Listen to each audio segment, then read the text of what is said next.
Welcome back to Primetime News. And a special welcome once again to our viewers on onespotmedia.com. We begin this evening with news that the World Health Organization, WHO, has declared the deadly coronavirus a global public health emergency. The declaration serves as an official notice to all United Nations member states, of which Jamaica is part of, that the world's top health advisory board regards the situation as serious. Now, the announcement was made at a press briefing at the WHO's headquarters in Geneva this afternoon.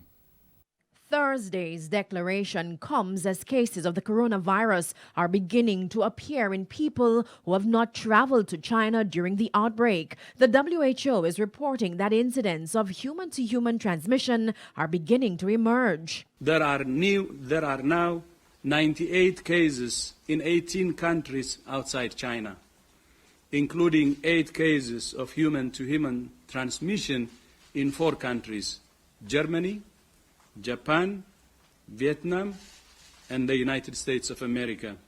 So far, we have not seen any deaths outside China. The WHO believes there would have been more coronavirus cases outside China had it not been for the quick response from the officials there.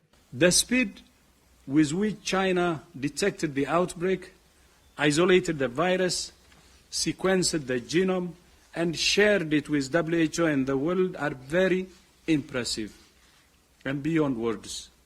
So is China's commitment to transparency and to supporting other countries.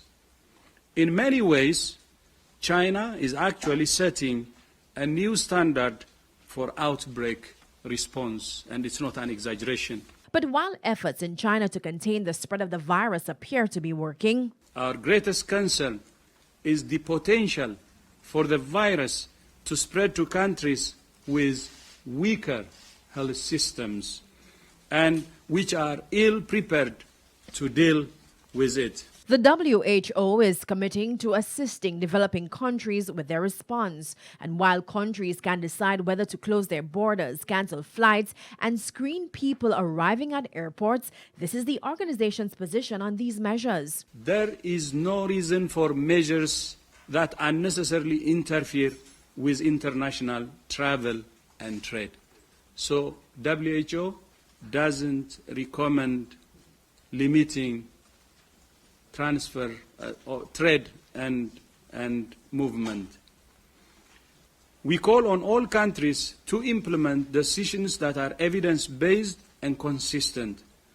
WHO stands ready to provide advice to any country that's considering which measures to take.